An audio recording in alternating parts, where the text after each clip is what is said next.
Hello friends, welcome to my channel সুনিয়ন্স classroom. আজকে তোমাদের জন্য আমি নিয়ে এসেছি ডেলি মক টেস্ট সিরিজের 25 নম্বর মক টেস্ট নাম্বার 25।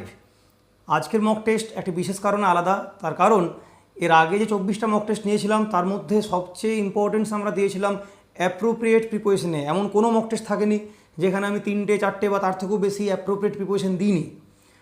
তোমরা সেটা করে করে অভ্যস্ত হয়েছো এবং অনেকের মধ্যে সেই কনসেপশন তৈরি হয়েছে যেখান থেকে পরীক্ষার হলে কোনো একটা অ্যাপ্রোপ্রিয়েট প্রিপোজিশন তোমাদের যদি জানা নাও থাকে তবুও শুধুমাত্র কনসেপ্টের সাহায্যে এই যে হ্যাবিট তৈরি হয়েছে, যে নলেজ তোমাদের মধ্যে তৈরি হয়েছে, সেখান থেকেই তোমাদের দু একটা অজানা প্রশ্ন কিন্তু ঠিক হয়ে যাবে, এটা আমি নিশ্চিতভাবে বলতে পারি।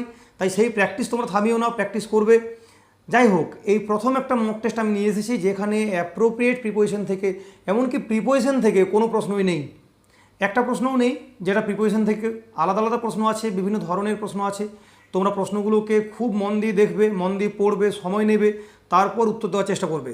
ভুল হোক, ইভেন যদি তুমি জিরোও পাও, তাতে কিচ্ছু লজ্জার জায়গা নেই। কমেন্ট সেকশন চেক করলে দেখতে পাবে আগের মক টেস্ট যেগুলো হতো, 1 নম্বর মক টেস্ট, 2 নম্বর মক টেস্ট, ওই সময়ে কেউ 2 পেত, 3 পেত, 4 পেত, আবার 2 পেত, তারা কিন্তু কমেন্ট সেকশনে নিজেদের স্কোর যেমনটি পেয়েছে সেইভাবেই জানিয়েছে। তোমাদেরকে এই মক টেস্টগুলো রিপিট দিতে হবে, আবার এরপরে আবার একবার দেবে। নেক্সট টাইম যখনই ফাঁকা পাবে কোনো একটা পার্টিকুলার মক টেস্ট তুমি নাম্বার কম পেয়েছিলে, সেই মক টেস্ট আবার দাও। এটা করতে করতে তোমাদের ঠিক হবে। তো দেরি করছি না আর, প্রত্যেককে বেস্ট অফ লাক। তোমাদের জন্য তোমাদের স্ক্রিনে প্রথম কোশ্চেন, আজকের question number 1। He sorrow is to deep 40 years. সরো বানানটা ভুল আছে, এখানে ও বসবে একটা, SORROW। He sorrow is to deep 40 years. Rewrite করতে হবে তোমাকে, সেন্টেন্সটা পুনরায় লিখতে হবে, কিন্তু পরিবর্তন যেটা করতে হবে কি না, ইউজ দ্য ওয়ার্ড এক্সপ্রেস। বলতে পারো এটা আমি হিন্ট দিয়েছি, এক্সপ্রেস। রিরাইট করতে বলা আছে। রিরাইট মানে সেন্টেন্সের অর্থের কোনো পরিবর্তন ঘটানো চলবে না, কোনো রকমের অর্থের কোনো পরিবর্তন ঘটানো যাবে না। সেন্টেন্সটি লিখতে হবে, নতুন সেন্টেন্স হবে একটি, কিন্তু অর্থ এক থাকবে। যে সেন্টেন্সে এক্সপ্রেস কথাটাকে ব্যবহার করবে তোমরা, উত্তর কি হবে? টু TOO এবং টু এর ব্যবহার যারা শিখেছিলে আগে মক টেস্টে আমি বারবার দিয়েছি, সেখান থেকে উত্তর হবে। বাক্যটির অর্থ বাংলায় বোঝার চেষ্টা করো, যেমনটি অর্থ আসবে সেইখান থেকে এক্সপ্রেস ওয়ার্ডটি ইউজ করলেই উত্তর কিন্তু বেরিয়ে যাবে। যদি ঠিক হয় এই উত্তরের জন্য তোমরা 2 মার্কস নেবে, তোমাদেরকে সময় দিচ্ছি আর 15 সেকেন্ড, আর 15 সেকেন্ড সময় তোমরা পাবে। হি sorrow is to deep 40 years. আমি উত্তর দিচ্ছি, আর দেরি করব না। হি সরো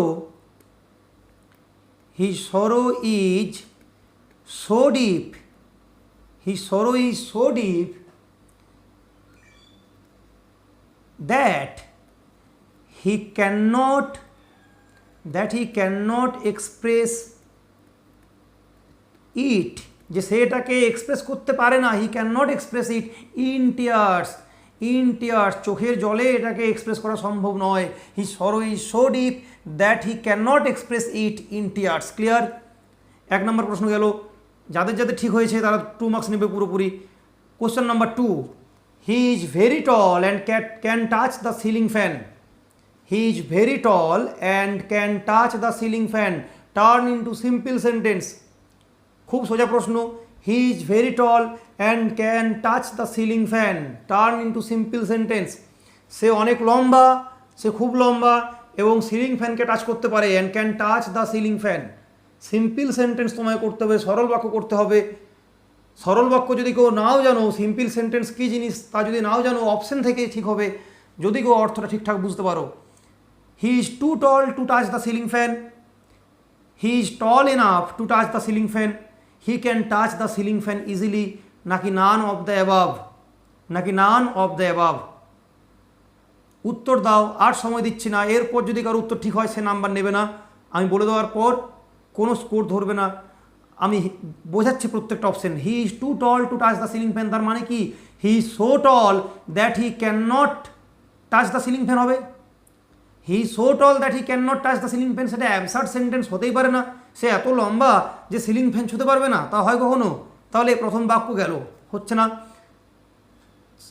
অপশন সিতে কি ছিল? হি can touch the ceiling fan easily. কোথাও বলা আছে সে সহজেই ছুঁতে পারে? সে লম্বা, হয়তো কোনোভাবে তার হাতটা পৌঁছচ্ছে, এটা তো কোথাও বলা নেই যে সে ইজিলি ছুতে পারবে, তাই না?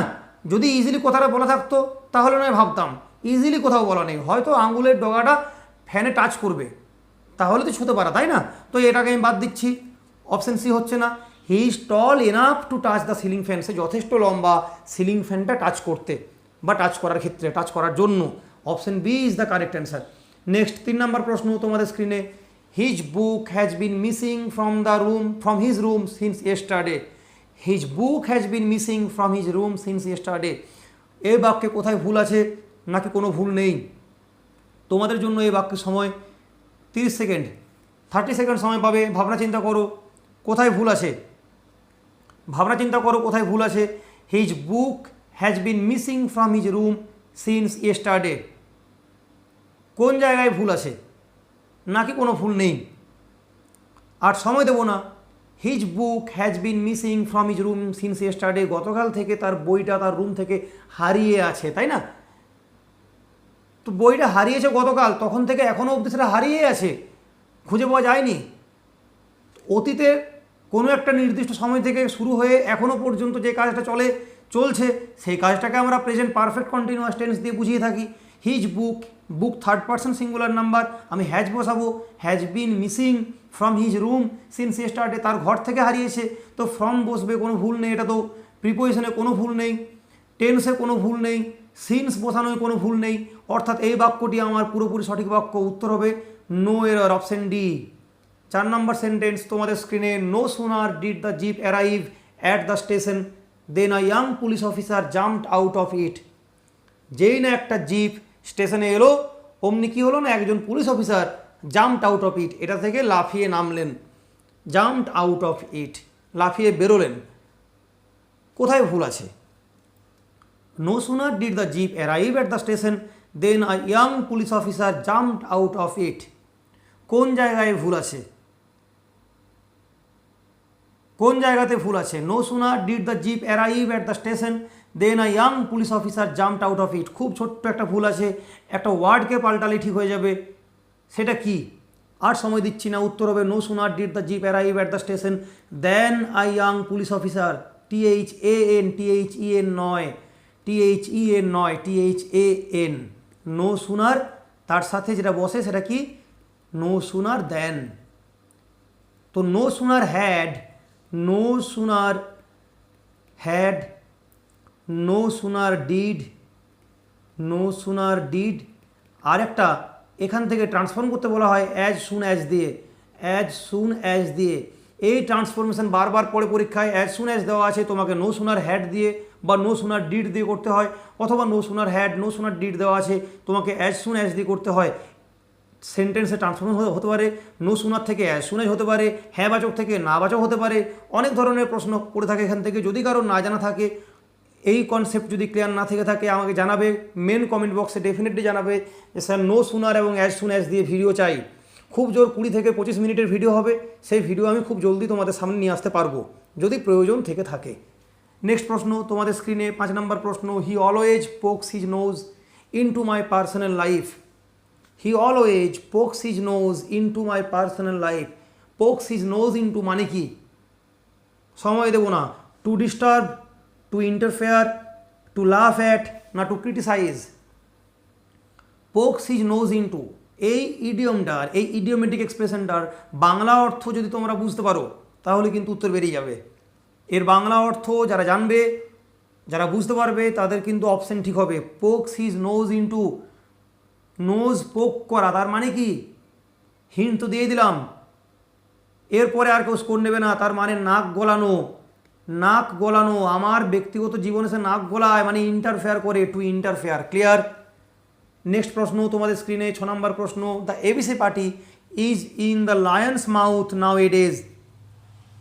The ABC party is in the Lions mouth now A days, ABC দলটা আজকালকার দিনে কী হয়েছে না, is in the Lions mouth, তার মানে কি? টু বি ইন পাওয়ার, খুব মন দিয়ে অপশান দেখবে কিন্তু, to be in power, to lose in vote, to be in danger, নাকি অল অফ দ্য অ্যাবাভ, নাকি all of the above? To be in power, to lose in force, to be in danger, নাকি all of the above? Definitely all of the অ্যাবাভের কোনো scene নেই, দিতে হয় বলে option দিয়েছি একটা।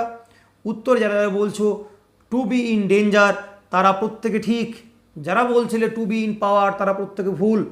লায়ন মানে ক্ষমতা, বনের রাজা, ওইসব ভাবলে হবে না। লায়নের মুখে, তার মানে এর থেকে বিপজ্জনক জায়গা কিচ্ছু নেই। এবিসি পার্টিটা বিপদের মুখে আছে এখন। পশ্চিমবঙ্গে কোন দলের কথা বলা হচ্ছে বুঝতে পারছো নিশ্চয়ই। নেক্সট প্রশ্ন, 7 নম্বর প্রশ্ন তোমাদের স্ক্রিনে। Iron is more useful than any other metal. Iron is more useful than any other metal. উত্তর কি হবে? Iron is more useful than any other metal, এর উত্তর কি হবে?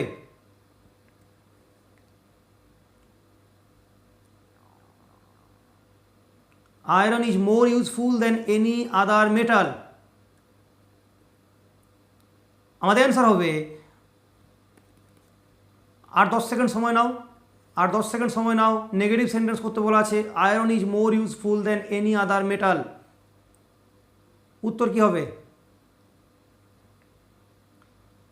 হিন্ট দিচ্ছি, পজিটিভ ডিগ্রি করলে কিন্তু উত্তর বেরিয়ে যাবে।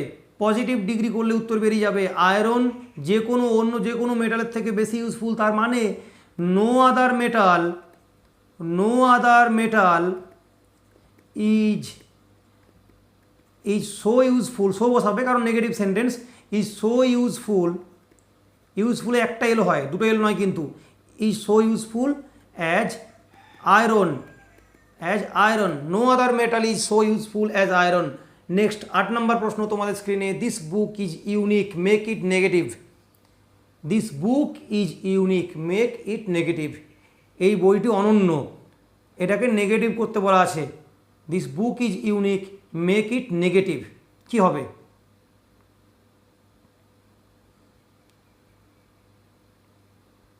This book is unique, negative sentence কি হবে?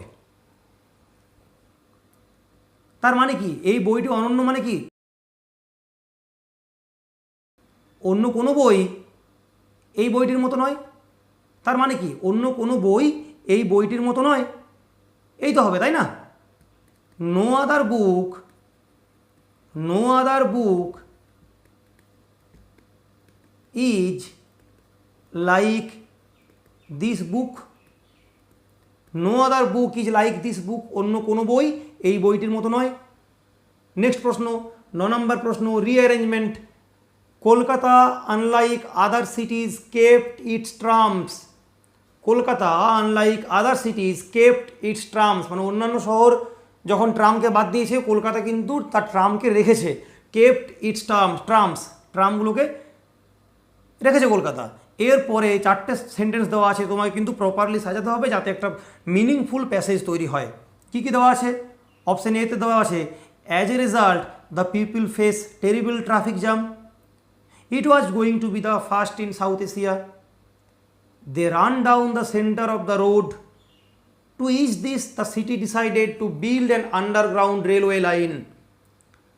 To each this, the city decided to build an underground railway line. কোনটার পরে কোনটা বসবে? Kolkata unlike other সিটিজ kept it's trams, এটা যদি প্রথম সেন্টেন্স হয়, তারপরে কোনটা হবে তোমাদেরকে প্রপারলি জাজ করতে হবে, বুঝতে হবে যেন মিনিংফুল প্যাসেজ তৈরি হয়। আগের দিন করিয়েছি এগুলো, খুব বেশি সময় লাগার কথা নয়।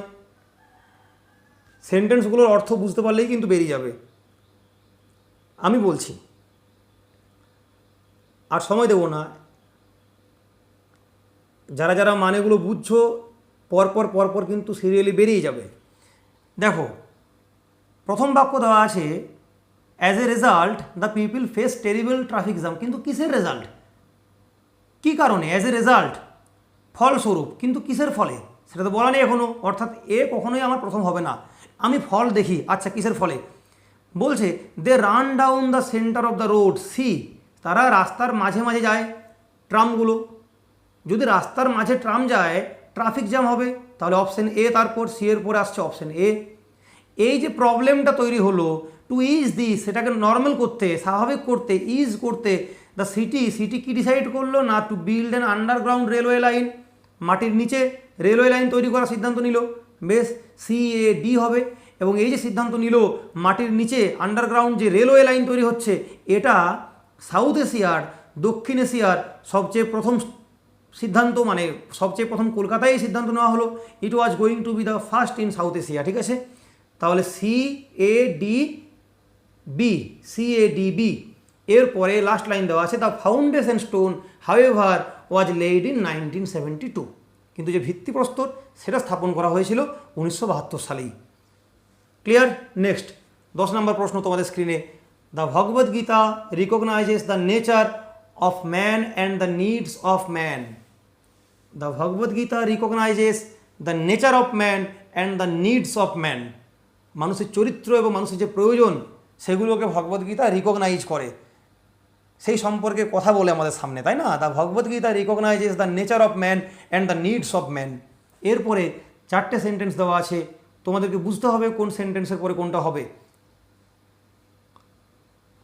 আমি কিচ্ছু বলছি না, নিজেরা পড়ো, একটু বোঝার চেষ্টা করো, এই প্রশ্নে সময় দেব,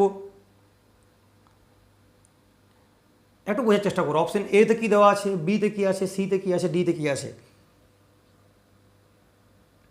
তোমাদেরকে আমি 30 সেকেন্ড সময় দিচ্ছি, 30 সেকেন্ড একদম সাইলেন্ট।